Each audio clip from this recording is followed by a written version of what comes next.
The American fleet was moving forward, cutting through the warm waters of the Persian Gulf towards one of the most strategically vital choke points on the planet, the Strait of Hormuz. Their mission was clear: fully reopen the strait and restore the safe passage of oil tankers that fuel the global economy. But standing between them and that objective was a deadly, invisible threat lurking beneath the surface. Iranian forces had seeded the strait with underwater mines, sophisticated, silent, and nearly impossible to detect from the deck of a ship. These weapons sat patiently on the seabed, waiting for the vibration of an engine, the magnetic pull of a steel hull, or the pressure wave of a massive vessel passing overhead. Before a single tanker could safely transit these waters again, every last mine had to be found and destroyed. And doing that would become one of the most dangerous and nerve-wracking phases of the entire operation. This is the story of how America's bravest sailors, divers, and operators took on an invisible enemy beneath the waves while defending against attacks from above.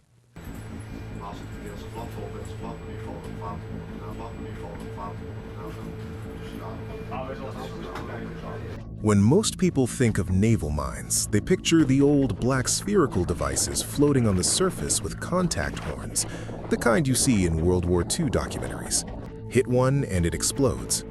But modern naval mines are an entirely different beast. They are among the most cunning and cost-effective weapons in naval warfare, and they are designed to be nearly undetectable. Today's mines don't float on the surface waiting to be spotted. Instead, they sit quietly on the seabed or are anchored at a carefully calculated depth below the waterline, completely invisible from the deck of any passing ship. What makes them truly terrifying is their sensor technology. Modern mines use a combination of 3 types of sensors working together to detect a vessel passing above them. First, the magnetic sensor. Every ship with a steel hull creates a distortion in the Earth's natural magnetic field. As a vessel passes over a mine, the magnetic sensor detects that distortion and registers the presence of a ship. Second, the acoustic sensor. Every vessel produces a unique sound signature from its engines, propellers, and mechanical systems. The acoustic sensor listens for these specific frequencies and identifies when a ship is within lethal range. Third, the pressure sensor. When a large hull moves through water, it displaces a massive volume, creating a measurable change in water pressure. The pressure sensor detects that hydrodynamic signature as the vessel passes overhead. The most advanced mines require all 3 conditions to be met simultaneously before they detonate. This means the mine can distinguish between a small fishing boat and a massive warship or oil tanker, and it will only trigger for the right target. The explosion happens beneath the ship, without the vessel ever physically touching the mine. The blast can break a ship's keel, flood compartments in seconds, and in the worst case, send a vessel to the bottom. This was the threat waiting for the American fleet in the Strait of Hormuz, and clearing it would require every tool, every skill, and every ounce of courage the Navy had.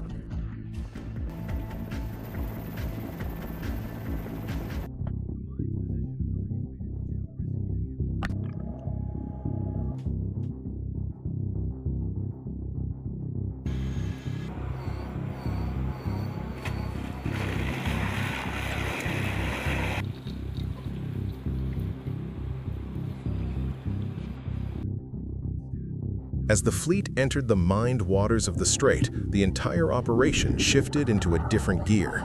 Speed was the first thing to go. At high speed, the risk of running over an undetected mine was simply too great. A single detonation beneath a destroyer or carrier could cripple the entire operation. So every ship in the formation reduced speed to an absolute crawl, barely making headway through the water. The slower pace made the fleet more vulnerable in other ways. A slow-moving naval formation in a narrow strait is a prime target for air and missile attacks, and Iranian forces had the capability to exploit that vulnerability. Every onboard sonar system and mine detection scanner was activated. Operators hunched over their screens, sweeping the water ahead of and beneath every hull in the formation. They were looking for any anomaly on the seabed, any shape, any contact that didn't belong.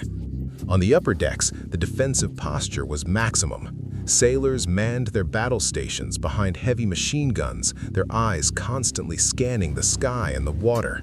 Lookouts with high-powered binoculars swept the horizon in continuous rotation, 360 degrees without pause. The cruisers and submarines in the battle group were brought to full combat readiness. Their anti-air warfare systems were fully active, tracking the skies for incoming threats. The greatest fear was an Iranian Shahed drone or a ballistic missile launched at the fleet while it was slow, exposed, and occupied with mine clearance in the narrow confines of the strait. Every sailor knew the reality. They were sitting in a kill zone, and the only way out was through.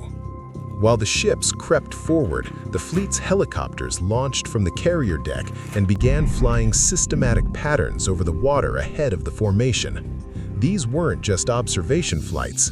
The helicopters served a critical dual role in the operation. First, threat detection. Door gunners sat behind their mounted weapons at full readiness, scanning both the horizon for enemy threats and the water surface below for any visible signs of mine activity. Floating mines, debris, or anything suspicious was immediately reported. Second, and more importantly, active mine hunting. Several helicopters towed specialized mine detection equipment behind them. Sonar sleds, sophisticated underwater scanning devices, were dragged through the water on long cables trailing behind the aircraft. These sonar sleds could identify objects resting on the seabed and relay the data back to the ship's operations room in real time. Every contact was logged, classified, and analyzed. Was it a rock, a piece of wreckage, or a mine waiting to kill? The helicopter crews worked sector by sector, methodically sweeping the exact route the fleet would take through the strait. Each sector was cleared, verified, and marked before the formation advanced into it. It was painstaking work, slow, methodical, and absolutely essential. One missed mine could mean disaster. There was no room for shortcuts.